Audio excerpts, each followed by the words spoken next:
Hi guys, welcome back to be Explorer. So today I'm gonna continue with the second unit of History Grade 9. So as you can remember, we stopped from where the English handed over the Q letter to the Dutch. And as the Dutch general didn't accept that letter and didn't believe that it was from their king, the English had to fight to capture the coastal areas of Sri Lanka. And let's continue from there. And if you haven't watched part 1 yet, do watch it. The link is up here and in the description too. So now we know how the English captured the coastal areas of Sri Lanka after battling with the Dutch. And now let's look at how the English established the power in the coastal areas of this country. Establishment of the power of the English East India Company in the coastal areas of Sri Lanka. The English had to fight in order to capture the coastal areas. On 26 August 1795, on the Frederick Fort, Trincomalee, English captured all the coastal areas which were under the rule of Dutch. Those are the important points of English establishing their trade company in the coastal areas of Sri Lanka. Now let's take a look at the methods they used to rule the coastal areas of Sri Lanka. First one, under East India Company from 1796 to 1798. So the coastal areas was once under the rule of the East India Company. Next one, dual control, 1798 to 1802. And finally, the rule under the British Crown from 1802 onwards. Now after English establishing their power on Sri Lanka, coastal areas of Sri Lanka, they quite spend all of their values on capturing the coastal areas of Sri Lanka because they had to fight with the French in order to keep Prince William safe and made him to write the Q letter to provide them the coastal areas of Sri Lanka which was under the rule of Dutch. So this might give a little hard time for the English. So in order to cover their expenses which were spent for the battles and boost their income, they were also greedy.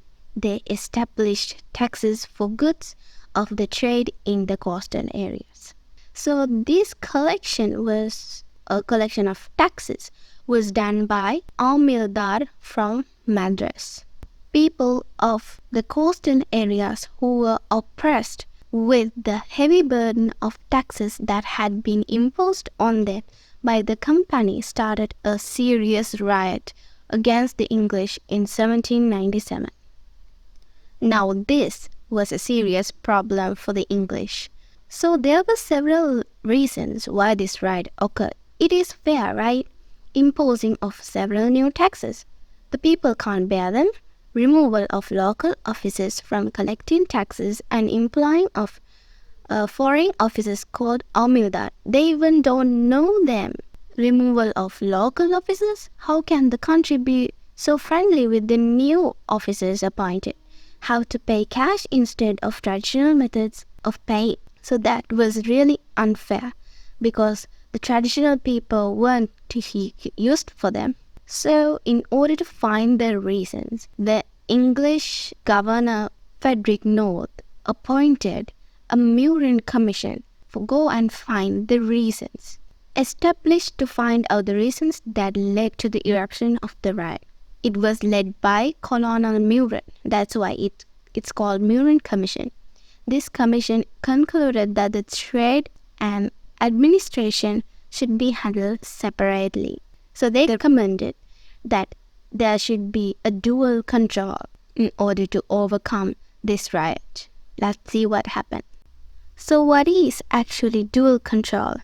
Dual control refers to the system of administration adopted in ruling the coastal areas according to which the trade activities were handled by the English Trade Company and the political affairs were handled with the involvement of the British government. Two controllers, dual control. Under this system, the trade company was allowed to continue to engage in trade activities and collect revenue, and a governor named Sir Frederick North was appointed in 1798 to handle the administrative and military affairs. So, as recommended by the Murray Commission, this was a successful method of controlling the coastal areas of Sri Lanka until 1802 AD. So now the dual control was becoming a failure. In this time period, there formed two groups of officers, namely officers of the governor and officers of the trade company. Officers of the two controllers, right? English Trade Company and the British government.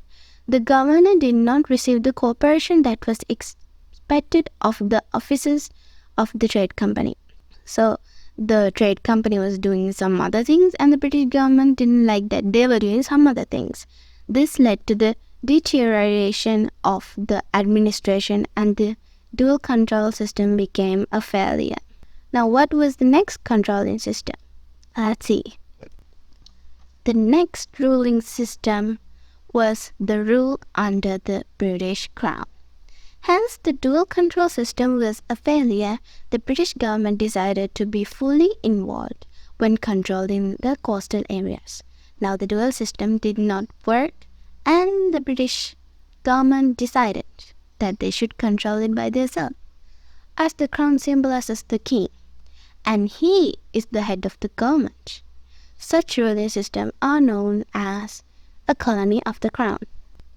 So now from 1802 AD, the coastal areas of Sri Lanka was under the rule of the British government. The English were so cunning, and now we are about to enter the most fierce part of this lesson.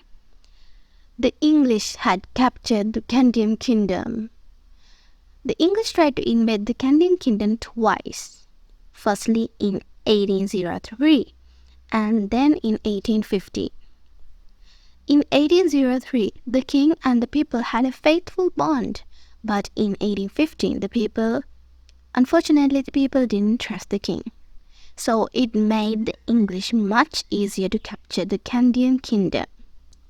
Like I said, the English attempted twice to capture the Kandyan kingdom. Now let's see how their first attempt didn't work. Oh, before that, we need to know the reasons why the English captured the Kandyan kingdom. People under the English considered Kandyan king to be their king, and the English thought that the Kandyan king will support the riots in coastal areas against English. The Kandyan kingdom being a barrier for the land routes for traveling between Colombo and Trincomalee. The English was afraid that the king will seek the support of French to fight against English. Now French was one of the fiercest enemy of the English. Now let's talk about their first try to capture the Kandyan kingdom. Now after the death of King Rajadiraja Singha in 1798, Prince Kannasamy ascended the throne as King Sri Vikramaraja Singha. But also Prince Muthuswamy had the equal right for the throne. He fled to the English and they gave him protection.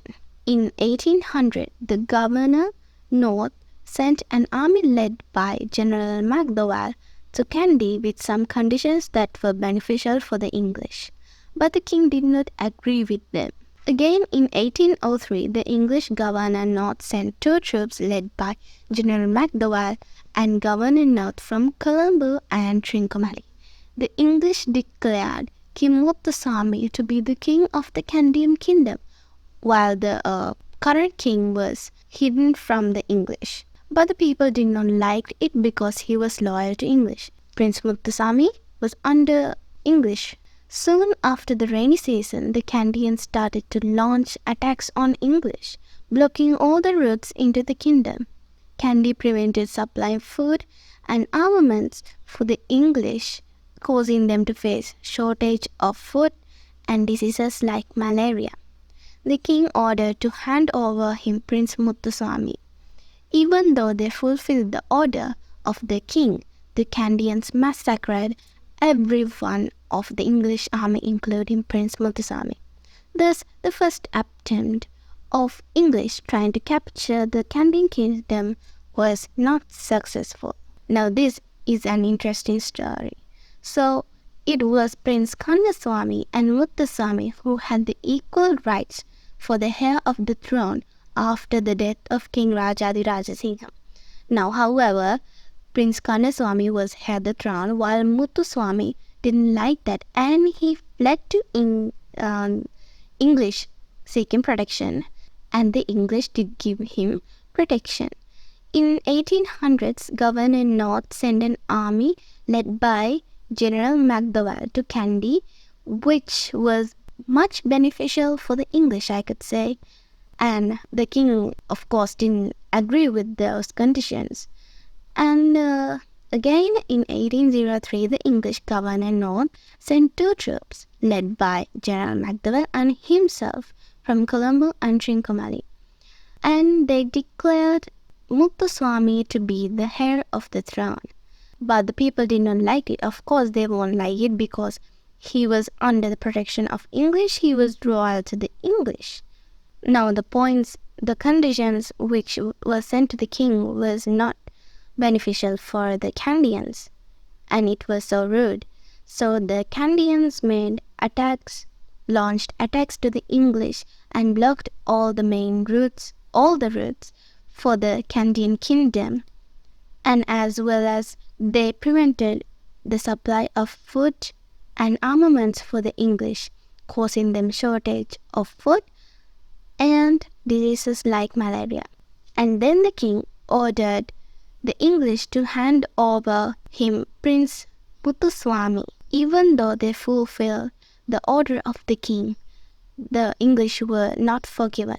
The Canadians massacred everyone, including Prince Muthuswamy. So the first attempt in 1800 was not successful.